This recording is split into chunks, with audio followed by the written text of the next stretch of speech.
జై శ్రీరామ్. అందరికీ నమస్కారం. వెల్కమ్ టు న్యూస్ అఖండ. నేను మీ కస్తూరి శ్రీధర్.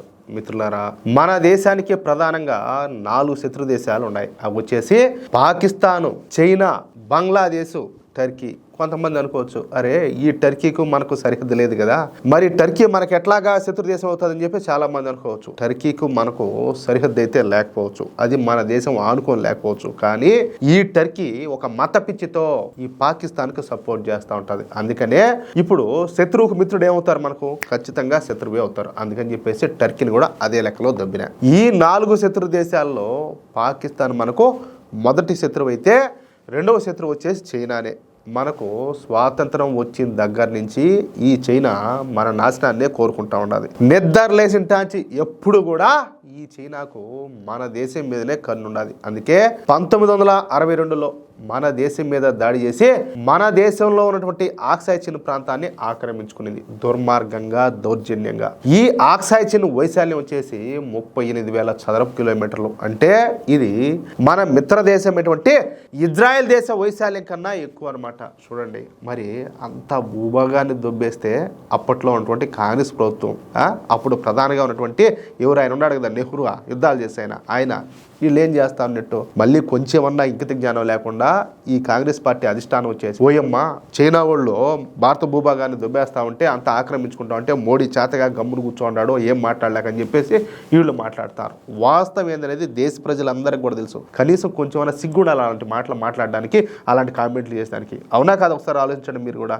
నిజానికి అప్పట్లో ఉన్నటువంటి మన దేశ ప్రధాని ఎవరు, నెహ్రూ. ఆయన కానీ మన ప్రభుత్వం కనుక గట్టిగా ఉండి మన సైనికులకు కావాల్సినటువంటి ఆయుధాలను, మందుగుండును, ఆహారాన్ని సప్లై చేస్తుంటే అప్పుడే మన వీర సైనికులు ఈ చైనాను దుమ్ము దులిపి అవతల భారతబ్బిండు. అవునా కాదా? చెప్పాలంటే ఆయుధాలను, మందుగుండును పక్కన పెట్టండి, కనీసం వాళ్లకు ఆహారాన్ని కూడా అందించాల.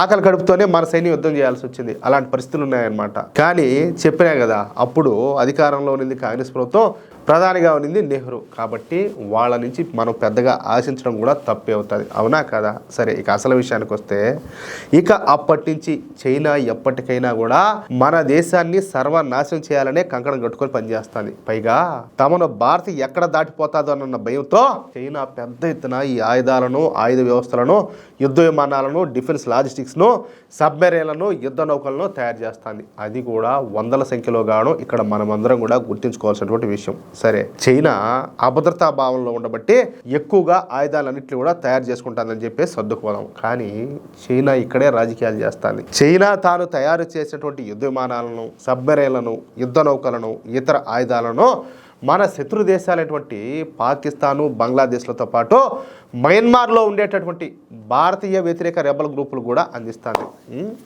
చూడండి, కొంచెం జాగ్రత్తగా ఆలోచించండి మీరు కూడా. అంతేకాకుండా మన భారతదేశ మిత్ర దేశాలైనటువంటి నేపాలు, భూటాను, శ్రీలంక వంటి దేశాలకు తక్కువ రేటుకే తమ యుద్ధ విమానాలను అయితే అందించి ఆయా దేశాలను తన వైపుకు లాక్కుంటుందన్నమాట. లాక్కునే ప్రయత్నం చేస్తుంది. పైగా భారత్ చుట్టూరా కూడా ఈ స్ప్రింగ్ ఆఫ్ పెరల్స్ను ఏర్పాటు చేస్తుంది. అంటే మన భారతదేశాన్ని అష్టదిగ్బంధనం చేస్తుందన్నమాట. ఇక ఈ దిక్కుమాలినటువంటి దేశాలు కూడా చైనా తక్కువ రేటుకే తమకు ఆయుధాలను, యుద్ధ విమానాలను అందిస్తుందని చెప్పేసి ఎగురుకుంటా పోయి ఈ చైనా ఆయుధాలను, యుద్ధ విమానాలను కొనుగోలు చేస్తున్నారు. పైగా చైనాతో సఖ్యతను పెంచుకుంటా అనవసరంగా భారత్ను దూరం చేసుకుంటున్నారనమాట. అయితే ఈ చైనీస్ యుద్ధ విమానాలు, ఆయుధాల డొల్లతనం మొన్న ఈ మధ్యనే బయటపడింది. చైనా తయారు చేస్తున్నటువంటి ఈ సైనిక ఆయుధాల నాణ్యత పైన తీవ్రమైనటువంటి ఆందోళనలు వ్యక్తమవుతున్నాయి. చూసేదానికి అత్యాధునికమైనటువంటి ఈ డిజైన్లతో ఆకట్టుకుంటా ఉన్నప్పటికీ కూడా వాటిలో నాసిరకం పరికరాలు వాడుతూ ఉండడంతో క్షేత్రస్థాయిలో అవంతా కూడా విఫలమవుతున్నాయని, చివరికి ప్రాణాలు తీస్తున్నాయని చెప్పేసి ఒక నివేదిక అయితే వెల్లడించింది. అంటే చూసేదానికి బాగా స్మార్ట్గా, స్టైలిష్గా, అందంగా, నాణ్యంగా భలే ఉన్నాయి. అంటే పెద్దవాళ్ళు ఏదో సామెత చెప్తారు కదా, పైన పట్టారం లోన లోటారం అని, అట్లాగన్నమాట. అర్థమవుతుందా? చైనా ఆయుధాలు చూసేదానికి అందంగానే ఉంటాయి, కానీ వాటి పనితనం చూస్తే నోరెళ్ళ పెట్టాల్సిందే అని చెప్పేసి ఈ నివేదిక అయితే కొండ బద్దలు కొట్టేసింది. అందుకు సంబంధించినటువంటి సాక్ష్యాలను కూడా ఈ నివేదిక అయితే వెల్లడించింది అనమాట. గత సంవత్సరం చైనా మిత్రదేశమైనటువంటి బంగ్లాదేశ్ చైనా నుంచి F-7 మిలిటరీ విమానాలను కొనుగోలు చేసింది. నిజానికి ఇవి యుద్ధ విమానాలు కావన్నమాట. ఇవి శిక్షణనిచ్చేటటువంటి యుద్ధ విమానాలు అనమాట. ఇక బంగ్లాదేశ్ చైనా చైనా నుంచి కొనుగోలు చేసినటువంటి ఈ F-7 యుద్ధ విమానాలపైన బంగ్లాదేశ్ పైలట్లు ప్రాక్టీస్ చేయడం ప్రారంభించారు. అయితే ఈ విమానాల నుంచి డగడగడగడగమని చెప్పి శబ్దం వచ్చాదంట. ఏది ఎద్దల బండి బొత్తు వచ్చాది కదా శబ్దమో ఆ మాదిరిగా. సరే, ఈ విషయాన్ని బంగ్లాదేశ్ పైలట్లు చైనా వాళ్ళకి చెప్తే చైనీస్ ఇంజనీర్లు వచ్చి ఈ విమానాలకన్నిటి కూడా మరమ్మతులు చేశారంట. చూడండి ఎట్లున్నదో. సరే, అంతా బాగానే ఉన్నదని చెప్పేసి ఈ బంగ్లాదేశ్కు చెందినటువంటి శిక్షణ తీసుకుంటున్నటువంటి పైలట్లు ఈ చైనీస్ F-7 విమానాల్లో ప్రాక్టీస్ కోసం పోయినారంట. అంతే, ఈ విమానాలలో ఒక విమానం కొంత దూరం ఎగిరిన తర్వాత ఎగరలేక కొంత దూరం పోయి పోలేక ఒక పెద్ద స్కూల్ మీద పడి కూలిపోయిందనమాట.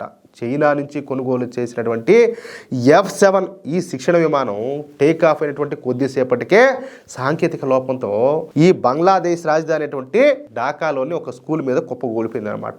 ఈ దుర్ఘటనలో డజన్ల కొద్ది ప్రజలు చనిపోతే ఎంతో మంది గాయాలు పాలైనారు. దీంతో అన్యం పుణ్యం తెలియనటువంటి అనేక మంది అమాయక విద్యార్థులు మృత్యుముఖం పట్టాల్సి వచ్చిందనమాట. ఇదే సమయంలో ఉగాండాకు చెందినటువంటి డైలీ మానిటర్ అనేటటువంటి ఒక పత్రిక మరొక కథనాన్ని ప్రచురించింది. ఉగాండాకు చెందినటువంటి ఈ డైలీ మానిటర్ అనేటటువంటి పత్రిక ప్రచురించిన నివేదిక ప్రకారం ఈ చైనాకు సంబంధించినటువంటి సైనిక సాంకేతికత ఎక్కువగా అమెరికా వంటి దేశాల నుంచి రివర్స్ ఇంజనీరింగ్ పద్ధతిలో కాపీ కొట్టిందే. బయటకు ఆధునికంగా కనిపించేటట్టు ఈ డిజైన్లో రూపొందిస్తున్నా కూడా ఖర్చు తగ్గించుకునేందుకు వాటిలో పాతకాలపు తక్కువ సామర్థ్యం కలిగినటువంటి ఈ ఇంజన్లను అదేవిధంగా విడి భాగాలను అమర్చుతారని చెప్పేసి ఆరోపించినారు. అంటే పైకేమో సూపర్ కనపడుతుంది, అర్థమైందా? ఇక లోపల అయితే మొత్తం ఆ ఇంజిన్లు కానీ ఆ విడి భాగాలు కానీ దాంట్లో ఉన్నటువంటి ఆ పరికరాలంతా కూడా పాతయే, అలాంటివి అన్నమాట. దీంతో కాగితం పైన శక్తివంతంగా కనిపించేటటువంటి ఈ ఆయుధాలు అసలైన యుద్ధ క్షేత్రంలో మాత్రం ఆశించిన స్థాయిలో పనిచేయడం లేదని చెప్పేసి ఈ నివేదికలన్నీ స్పష్టం చేసినాయి. దీంతో ఇప్పుడు చైనాకు చెందినటువంటి రక్షణ రంగ మార్కెట్ కుప్పగూలిపోయింది. ఇప్పటికే చైనాకు ఆర్డర్లు ఇచ్చినటువంటి దేశాలు కూడా ఆ ఆర్డర్లను క్యాన్సిల్ చేసుకుంటున్నాయంట. ఈ దెబ్బతో చైనా పరువు సముద్రంలో కలిసిపోయినట్టయిందనమాట. ఇక ఎవరు కూడా ఈ చైనాకు సంబంధించినటువంటి ఆయుధాలను కొనే ప్రయత్నం అయితే చేయరు. అది విషయం మనకందరికీ తెలిసిందే. అది ఏ వస్తువైనా చైనా అంటే మనకు గుర్తొచ్చేది డూప్లికేటు, దానికి గ్యారంటీ వారంటీ అనేటివి ఉండవు. మరి తెలిసి కూడా కొనడం మంది కదా తప్పు, వాళ్ళదట్టో తప్పు. అవునియా, వాళ్ళంటే చూసేదానికి నాణ్యంగా బాగా స్టైల్గా స్మార్ట్గా ఉంటుంది పైకి, కానీ పనితనం అయితే ఉండదు. అది ఎప్పుడు చెడిపోతుందో తెలియదు. చెడిపోతే మా సంబంధం లేదు, మీరు షాప్లోంచి బయటకు ఎత్తుకొని పోతే ఇంక మా సంబంధం లేదని చెప్తారు. ఏది నువ్వు చిన్న వస్తువు కొన్నా. అలాంటిది కాదా యుద్ధ విమానాలు అయితేనేమి ఆయుధాలు అయితేనేమో ఏదైనా అంతే. చైనా అంటే డూప్లికేటు కాబట్టి ముందు మనకు ఉండాలా, ఏది అవి కొనబోయే ముందు. అవునా కాదా? మీరు కూడా ఒకసారి ఆలోచించండి. మిత్రులారా, ఈ న్యూస్ కనుక మీకు నచ్చినట్లయితే ఖచ్చితంగా ఈ న్యూస్ నలుగురికి షేర్ చేయండి. అలాగే ప్రతి ఒక్కరూ కూడా మీ యొక్క అమూల్యమైనటువంటి అభిప్రాయాలను కామెంట్ రూపంలో తెలియజేయండి. అలాగే ఇంతవరకు మీరు కనుక మన ఛానల్ను సబ్స్క్రైబ్ చేసుకున్నట్లయితే ప్రతి ఒక్కరు కూడా మన ఛానల్ను సబ్స్క్రైబ్ చేసుకోండి, సపోర్ట్ చేయండి ప్లీజ్.